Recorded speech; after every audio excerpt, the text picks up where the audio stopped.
Bienvenidos a este video preparativo número 8 del entrenamiento, del preentrenamiento. Cómo utilizar Windows de manera accesible. En este video preparativo número 8 vamos a ver principalmente, qué características de los lectores de pantalla debo de tomar en cuenta para elegir uno y cuál es el que más me conviene. Así que te doy la más cordial bienvenida. Bueno. Primera característica que debemos de tomar en cuenta para elegir un lector de pantalla es la latencia. En este momento te voy a explicar qué es la latencia. Imagínate que vas corriendo con una serie de compañeros, una serie de corredores en una explanada, en un parque, donde sea. Pero cuando tú vas corriendo, tienes un pequeño retraso porque no tienes condición física, porque no haces ejercicio o puede ser que también tengas ese pequeño retraso porque tengas alguna dificultad para desplazarte. Es lo mismo con la informática. A veces los lectores de pantalla o en general la informática tiene un pequeño retraso llamado latencia. La latencia es ese retraso como cuando tú estás en una llamada de WhatsApp o tú estás en una llamada de Google Meet y de repente tú escuchas a tu anfitrión muy desfasado, muy lento. Lo escuchas como robot e inclusive la imagen se queda congelada. Eso se le conoce como latencia informática. Lo mismo pasa con un lector de pantalla. Cuando estamos hablando de Windows, cuando estamos hablando de Android, también pasa. Tenemos este fenómeno y este fenómeno no se puede evitar, ¿sí? Es un fenómeno que se conoce como latencia y es un fenómeno que existe en todas las computadoras.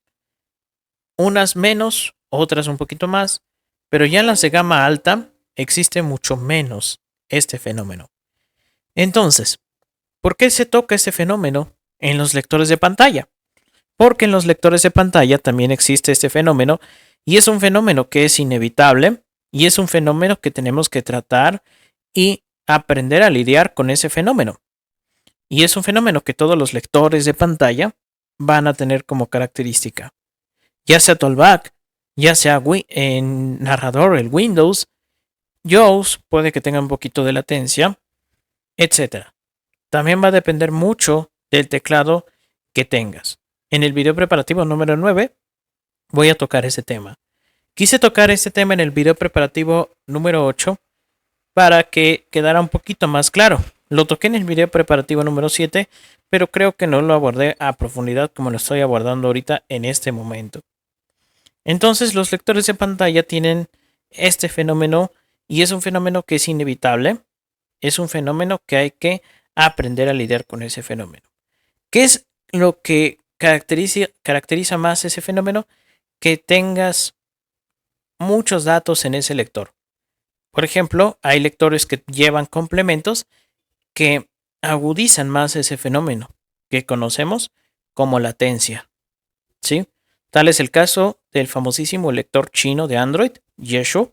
Es un lector que si le pones, por ejemplo, cargas de sonidos o sonidos personalizables, puede que te llegue un poquito de más de latencia y algunos usuarios han experimentado esto y lo comparan como si estuvieran utilizando de nuevo el lector nativo de Android, que sabemos que es Tollback, ¿sí?